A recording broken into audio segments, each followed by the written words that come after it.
Good morning. Welcome to another ASMR at 5.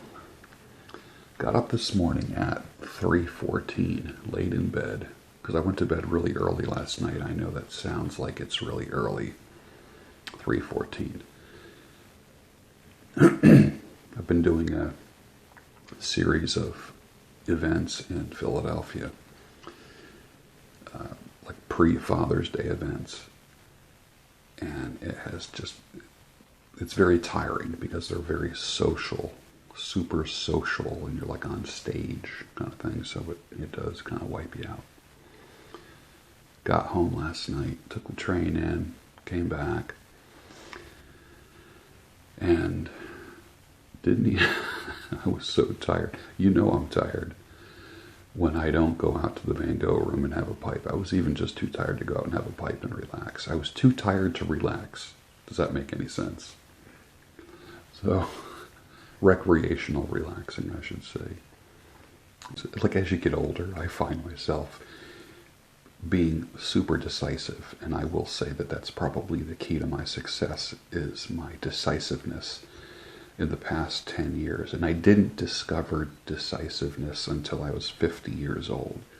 If I had it to do all over again, I'll be honest with you, for you younger folks watching this, the number one personality trait that can be developed. I'm not talking about stuff like, if you have blue eyes and you want brown eyes, there's nothing you're going to be able to do about that. I'm talking about the things that you have control over. If you can be more decisive, let your yay be yay, let your yes be yes, and your no be no, and make decisions and not be wishy-washy about anything. And get rid of the reverse gear, like going back to things. Like, don't revisit things and people. There's a reason why those things and people are no longer in your life. Don't put it in reverse and go back. Get rid of the reverse gear. Be decisive. The absolutely most powerful thing that will help you get to where you want to go. Because what happened? Decisiveness is probably... Are some of you old enough to remember studded snow tires? When I grew up, you would take your rear tires off and you'd put on snow tires. Now with radial tires, which most tires are radials now, and the majority of cars are front wheel drive. But when I grew up, everything was rear wheel drive. Nothing was front wheel drive. Nothing. And I mean nothing. Even like the Japanese cars were rear wheel drive. But you'd put on snow tires every year.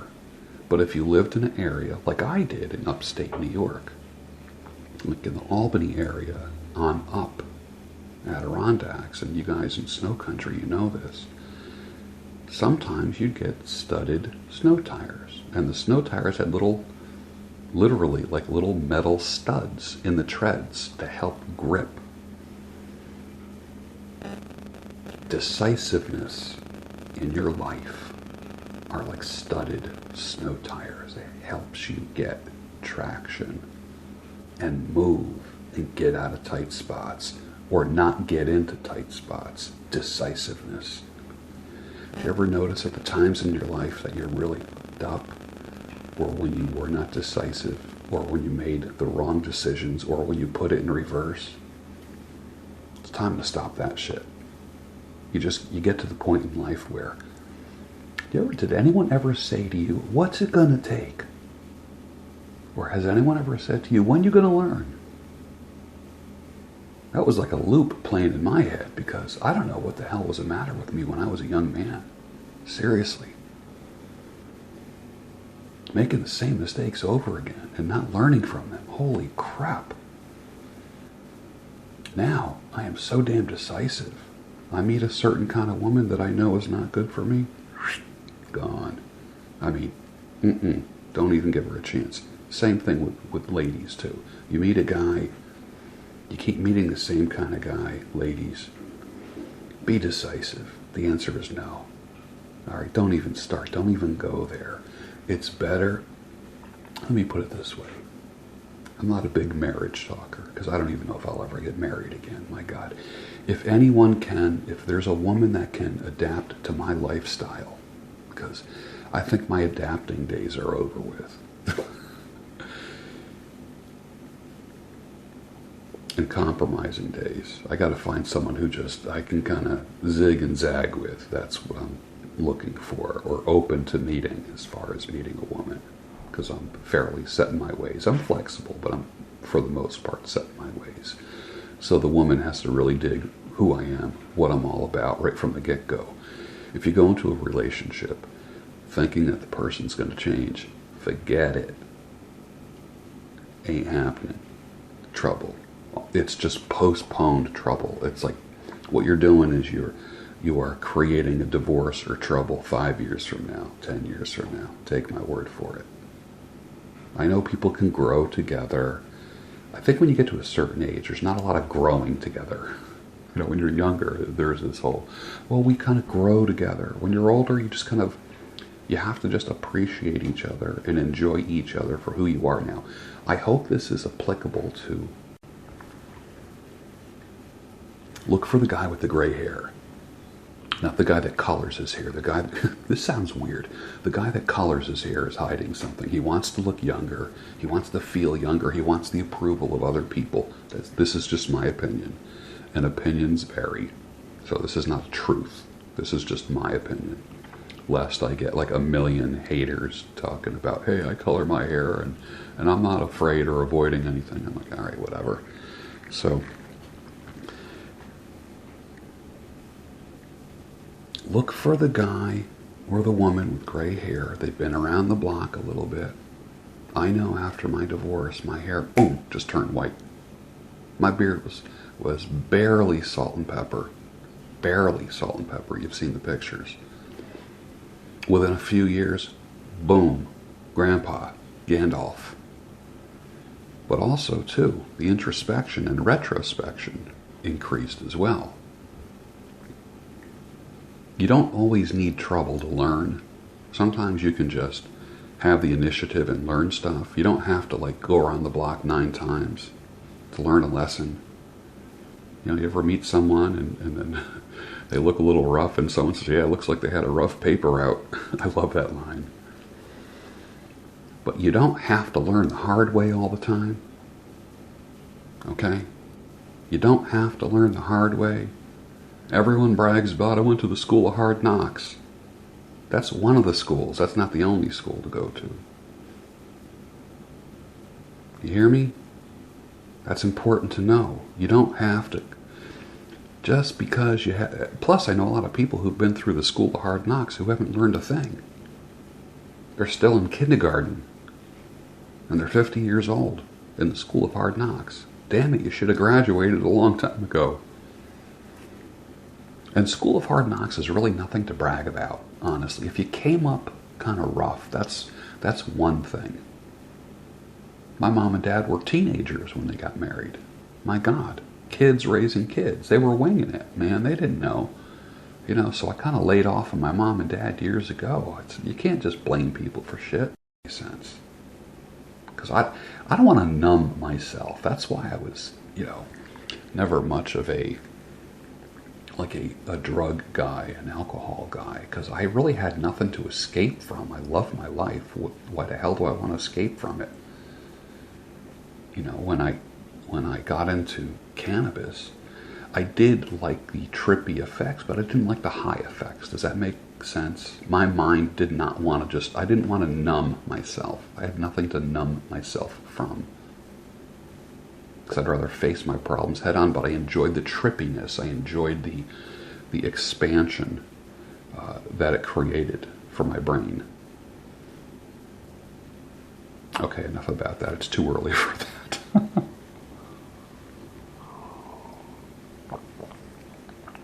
I've had this mug. I bought this many years ago at a thrift store, even before I had a beard. And it's Blackbeard the Pirate. It's a gnarly old mug. And he just like has an attitude. And it kind of reminds me of me when I was younger and my beard was dark. So when I saw it, I said, I'm getting that.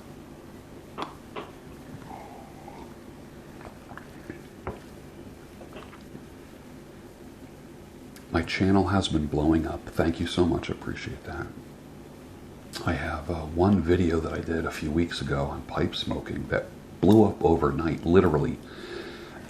I can't figure out how some videos get 1,000 views, 500 views, and then one video gets literally 25,000 views overnight. Overnight. I'm like, how the heck did that happen? I mean, you want to talk about unintended consequences. This was crazy. And it's growing by thousands a day. And one thing I discovered on YouTube, if you're not slightly controversial, if you're just like patting people, just like how you pet a cat and it purrs and then falls asleep, if you use your YouTube channel to pet people into a purr and then into slumber, it's kind of useless. So you got to walk on the edge of controversy. And I walk all the time on controversy as far as beard stuff, male, female stuff, drugs, alcohol, fashion, stuff like the beard community. Like the beard community. Like, what the hell is the beard community? Like, I'm a stylist. I help people look good. So I started making videos on facial hair, and I ended up into this rabbit hole about the beard community.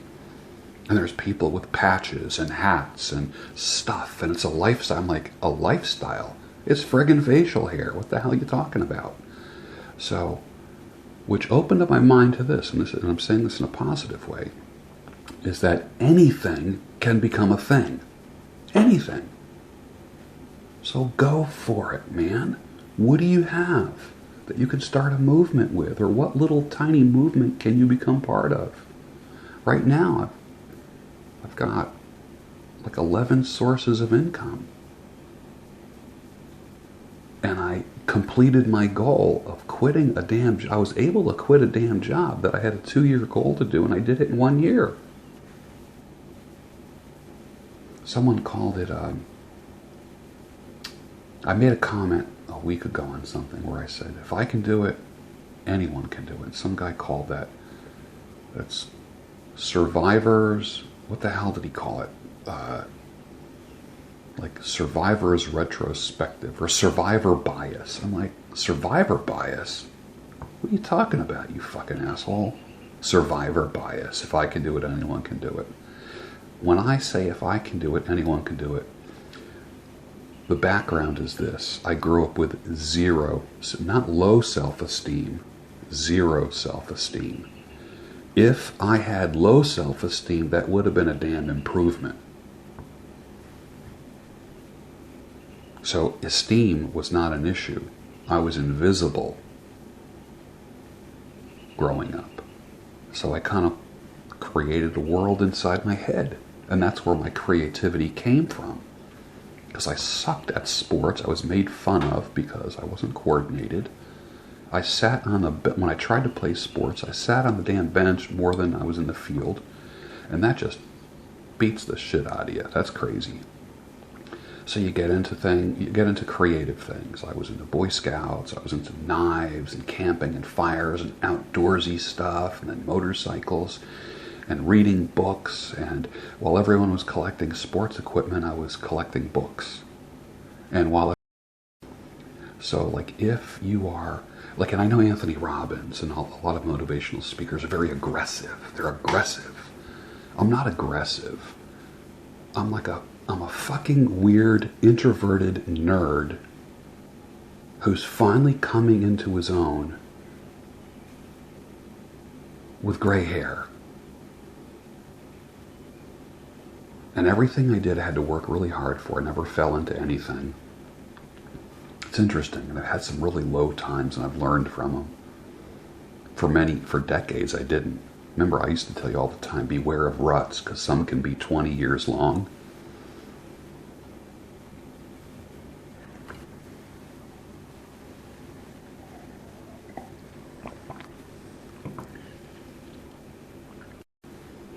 Anyways, enough rambling.